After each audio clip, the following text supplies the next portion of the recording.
En este vídeo vamos a resolver unas cuantas cuestiones del bloque de física nuclear relacionadas con los contenidos que hemos estudiado hasta el momento, y también vamos a resolver un problema sobre experiencia de Henry.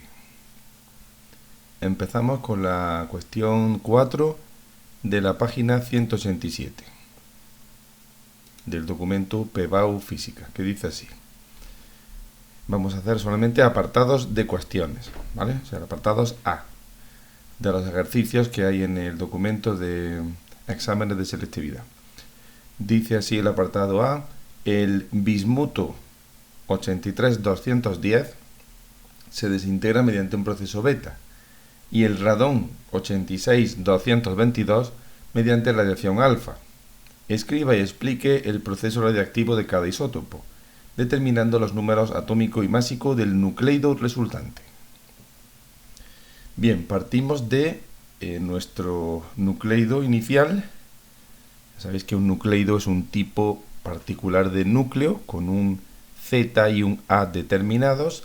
En este caso tiene 83 como número atómico, 83 protones tendría este núcleo, y como número másico 210, ¿vale? Número total de nucleones. Bien, pues dice que se desintegra mediante un proceso beta. Pues esto se representa así, ¿vale? Núcleo inicial o núclido padre también se llama. Da pues este núcleo hijo que hemos representado con X. En principio no sabemos el símbolo ni el nombre, no se nos pide, ¿vale? Porque fijaros que se pregunta que determine los números atómicos y mágicos del nucleido resultante. No se nos dice que, no se nos exige el nombre y símbolo del núclido, ¿vale? Bueno, como se ha emitido una partícula beta, que se representa así, E-10 o beta -10, pues ¿qué ocurre? Pues aplicando las leyes de Soddy-Fajans, ¿vale? Concretamente, pues esta, la segunda ley: cuando se emite una partícula beta, el número atómico aumenta en una unidad, el número másico disminuye, y el número másico se mantiene, ¿vale? ¿Por qué ocurre eso? Porque la desintegración beta consiste en que un neutrón se convierte en un protón, más un electrón que sale del núcleo, se emite como partícula beta, y un antineutrino electrónico que también se emite. Bien, pues entonces, si resulta que este va a aumentar, o sea, el número atómico va a aumentar en una unidad, pues este será -1, ¿no? Y siempre, si os dais cuenta, en estos procesos, eso también pasará en las reacciones nucleares, se van a conservar los números atómico y másico. Es decir, si el número atómico Z de las especies que tú tengas aquí, especies nucleares que tengas aquí, en este caso tenemos solo una, pero podríamos tener más, la suma de Z aquí debe ser igual a la suma de Z aquí, ¿vale? Y lo mismo pasa con A. Pues si aquí tenemos 83 y este es -1, porque el número atómico del electrón, no es correcto decir eso, la carga del electrón, porque ya dije que Z también se interpreta como carga, en unidades de E, de electrón, de carga de electrón. Pues si esto es -1, pues no queda más remedio que este sea 84, para que 84 menos 1 nos dé 83, ¿vale? Y arriba, pues si este es 0, pues este sería 210. Es decir, si uno se sabe los números Z y A de la partícula beta, pues no tiene haciendo que se cumpla esto, que A y Z se conserven, pues no tiene ningún problema en averiguar uno estos números, ¿vale? De modo que tú partes de 83 y 210, y sabiendo que beta es -1 y 0, pues tú ya dirías, ¿vale? Pues para que se conserve Z, aquí hay que poner 84. Y para que se conserve A, pues aquí 210. Es decir, este es el núclido hijo, el núclido resultante de esta desintegración, ¿vale? ¿Cuál es? Bueno, pues lo he puesto aquí. X es el polonio. Voy a poner la tabla periódica de la UPAC. Partimos de este elemento, de bismuto, bismuto, vale. Pues entonces, por lo más grande, partimos de bismuto. ¿Dónde está? Aquí. Si emite una partícula beta este núclido, ¿vale? Pues lo que ocurre es que el número de protones, hemos dicho, que aumenta en una unidad, es decir, pasamos a polonio. Por eso ese elemento que se ha formado es el polonio, ¿vale? A partir del bismuto obtenemos polonio. Pero, repito, no sería necesario decirlo, ¿vale? Vosotros que estáis todos en química, ya sabéis la tabla periódica bien, bueno, pues si tú sabes decir perfectamente cuál es el nombre, el símbolo del elemento, pues lo dices tranquilo, que eso pues queda bien, ¿vale? Pero si no lo sabes o dudas, pues no lo dices. Tú pondrías simplemente X, porque lo que te piden es el Z y el A. Ahora vamos con el radón 86222. Dice que se desintegra mediante radiación alfa. Bueno, pues partimos de este núclido y ponemos la partícula alfa. La partícula alfa tiene, hay que saber que tiene 2 protones y 2 neutrones, por tanto sus números atómicos, su número atómico y másico es 2 y 4, ¿vale? También se podría poner helio, es He. Pues de modo que si se debe cumplir que Z se conserve y que A se conserve, pues si aquí tenemos 86 y aquí tenemos un 2, no queda más remedio que aquí hay que poner un 4, ¿vale? Y si aquí tenemos 222 y aquí tenemos un 4, pues para que siga conservándose A, el número másico del elemento resultante debe ser 218. Es decir, este elemento es este después de perder 2 protones y 2 neutrones. Esa es la ley primera de Soddy-Fajans, ¿veis? Cuando un núclido emite una partícula alfa, se transforma en otro cuyo número atómico desciende en dos unidades y su número másico en 4. Y si miramos la tabla periódica que tengo aquí, partiendo del radón, estamos aquí, pues si disminuimos 2 unidades el Z, nos vamos al polonio. Es decir, el elemento resultante, el núcleo del elemento resultante, o mejor dicho, el elemento del núcleo resultante es el polonio, ¿vale? Aquí lo he puesto, X es polonio. Ya digo, que si te lo sabes bien, lo pones, que no hay que ponerlo. Nos piden Z y A, no nos piden símbolo ni nombre. Pues ya está, esta sería la cuestión. Es muy sencillo, ¿vale? Si uno se sabe perfectamente que las partículas beta tienen menos 1 y 0 y las partículas alfa 2 y 4 y que se debe conservar A y Z. Lo que valga aquí debe ser igual a lo que valga aquí y lo que valga Z aquí debe ser igual a lo que valga Z aquí. Y esto es lo mismo que lo que dicen las leyes de Soddy-Fajans, es exactamente igual. Pues ya está, con esto ya estaría, ¿vale? O sea, para justificar esto puedes apelar a las leyes de Soddy-Fajans, también puedes decir en tu respuesta que se debe de conservar A y Z. Y ya estaría razonado porque has puesto estos nucleidos hijos. ¿Vale? Bien. Continuamos ahora con el ejercicio 4 de la página 185, que es prácticamente igual, ¿vale? Pero con otros núclidos. Él dice así: el azufre 1635, este isótopo del azufre, se desintegra emitiendo radiación beta. Y el polonio 84214 emitiendo radiación alfa. Explique cómo es cada uno de los procesos citados y determine las características del nucleido resultante en cada caso. Bien, pues se trataría de escribir estas ecuaciones. Estas son ecuaciones nucleares, ¿vale?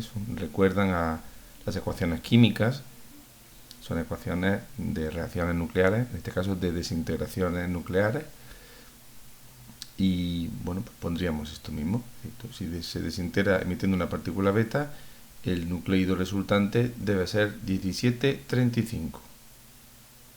Y resulta que es el cloro, el elemento que está a la derecha del azufre en la tabla periódica. Siempre que un núcleo emite una partícula beta, se convierte en el núcleo del elemento a su derecha, en la tabla periódica. O sea, el azufre se convierte en cloro.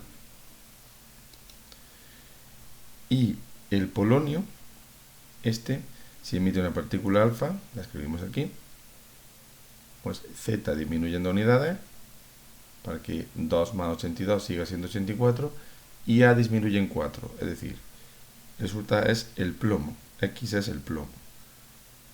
Estábamos aquí en el polonio, emite una partícula beta y retrocedemos 2 casillas en la tabla periódica, hacia la izquierda. No habría que decir el nombre de X, ni el símbolo. Si te lo sabes, lo pones, que no, pues no pasa nada. Si hay que decir que el núcleo resultante tiene Z17 y A35, y aquí 82 y 210. ¿Vale? Esto es lo que se está pidiendo, igual que en el ejercicio anterior. Vamos a otra. El 4 de la página 184. Esto es algo diferente, ¿vale? A las dos cuestiones que hemos realizado. Dice, explica qué se entiende por defecto de masa. Energía de enlace de un núcleo y energía de enlace por nucleón. ¿Y qué información proporcionan estas magnitudes en relación con la estabilidad nuclear? Bueno, pues para un nucleido o núcleo que tiene Z protones y A nucleones en total, es decir, A menos Z neutrones, se llama defecto de masa a la diferencia que hay entre la suma de las masas de las partículas que constituyen ese núcleo, determinada así, Z por la masa del protón más A menos Z por la masa del neutrón, menos la masa del núclido ya formado determinada experimentalmente. Esto lo llama el defecto de masa, que es un valor positivo, es decir, en la experiencia se encuentra que el núclido formado tiene menos masa que la suma de las masas de las partículas constituyentes. Esto es lo que llamamos defecto de masa. Según la teoría de la relatividad de Einstein, ese defecto de masa tiene que ver o se relaciona con una liberación de energía. Es decir, si el núcleo formado tiene menos masa, es porque tiene menos energía, es decir, es más estable. Esa energía se llama energía de enlace del núcleo, energía liberada cuando se enlazan las partículas, los nucleones y los protones se enlazan por interacción nuclear fuerte, como ya vimos, y esa energía es la equivalente a la masa delta de m. ¿Cómo se calcula? Multiplicando por c al cuadrado, donde c es la velocidad de la luz, 3 por 10 elevado a 8 metros por segundo. ¿Y la energía de enlace por nucleón? Pues es el resultado de dividir esta energía de enlace entre el número de partículas que hay en ese núcleo. Es decir, entre el número másico A. ¿Vale? Definición. Bueno, podríamos decir que el defecto de masa pues se mide en unidades de masa, en U's, unidades de masa atómica, o en kilogramos o en gramos, y que la energía de enlace pues se mediría en julios o en electronvoltios. ¿Vale? Lo mismo que la energía de enlace por núcleo. Ahora, ¿qué relación tiene esto con la estabilidad nuclear? Pues habría que decir, cuanto mayor sea el defecto de masa y por tanto la energía de enlace, eso indica mayor estabilidad del núcleo. ¿Vale? En principio, es decir, cuanta más energía se haya liberado en la formación del núcleo, pues el núcleo es más estable. Pero recordad que si queremos comparar la estabilidad de distintos núclidos, es decir, si tenemos varios núclidos X y Z y queremos saber cuál es más estable, hay que hacerlo utilizando la energía de enlace por nucleón, delta de E partido por A. El que tenga mayor energía de enlace por nucleón será el más estable de los distintos nucleidos que estemos comparando, porque aquí estamos ya sabiendo cuánta energía se ha liberado por cada partícula que constituye el núcleo. ¿Vale? Recordad la comparación que yo hago siempre de la renta por miembro de una unidad familiar.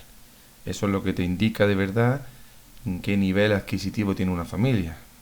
Si quieres comparar, ¿no?, entre distintas familias, pues aquella que tenga una mayor renta por miembro será la familia que mejor viva, ¿vale? Tenga más dinero para gastar disponible. Pues ya está, esto es lo que habría que contestar a la cuestión. Y ahora vamos a hacer un ejercicio sobre experiencia de Henry extraído del documento que os puse en Edmodo con ejercicios de exámenes de selectividad, pero de la prueba de Madrid, ¿eh? Porque aquí en Andalucía en los últimos años no se han puesto nada más que un problema sobre experiencia de Henry. Y os dejé ese documento que voy a buscar.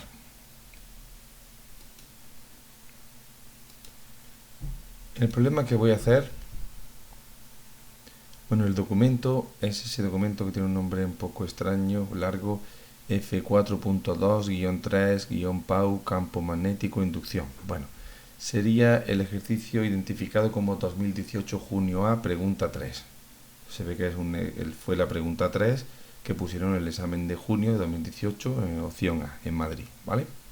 Esto está en la página 2 del documento PDF.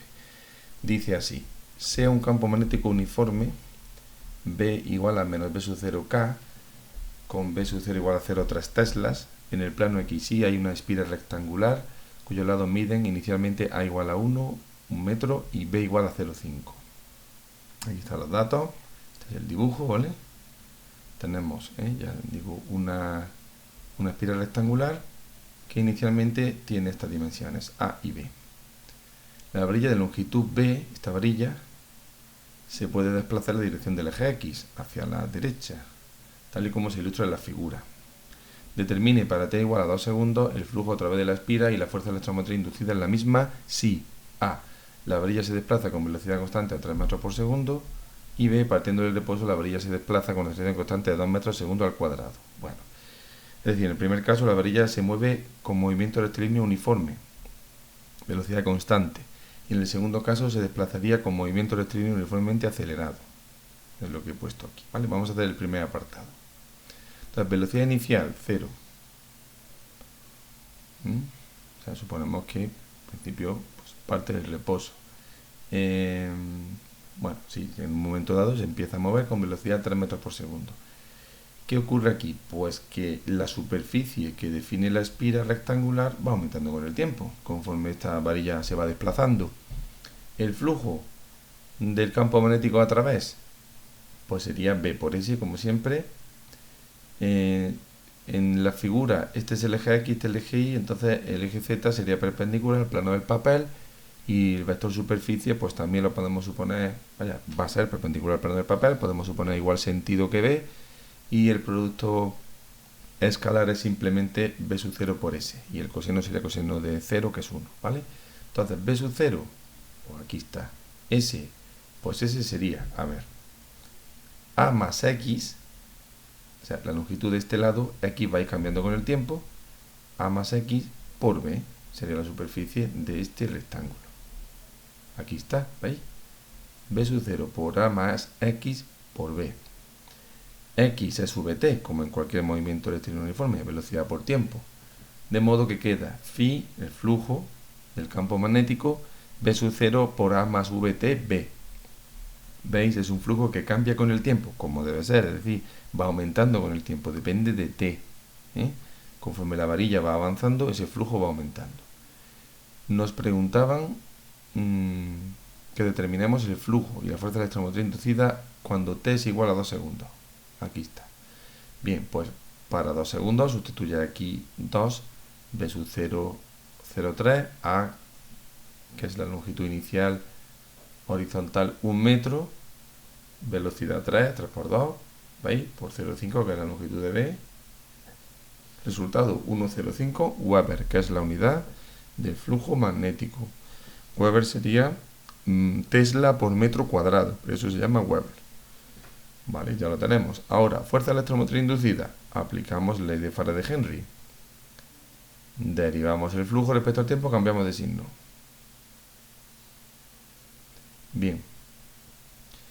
Si yo derivo esto respecto al tiempo, esta expresión, Pues esto es una constante, esto también es una constante, ¿vale? Y sería b sub 0b, y la derivada de esto es esto, la derivada de esto es 0, la derivada de vt es v. Por eso queda v0, vb. Me acabo de dar cuenta que se me ha olvidado poner el signo menos, ¿vale? Pues aquí se pondría el signo menos. Sería menos b0, vb. Bueno, salvo eso, está bien. Ahora, como veis, es constante, es decir, no depende del tiempo. Va a ser una fuerza electromotriz constante. Por tanto, sería 0,3, que es b0, por 3, que es la velocidad, por 0,5 metros, por 0,45 voltios. Simplemente poned el signo, aquí menos, menos y menos. 0,45 voltios. ¿Vale? Se me ha olvidado.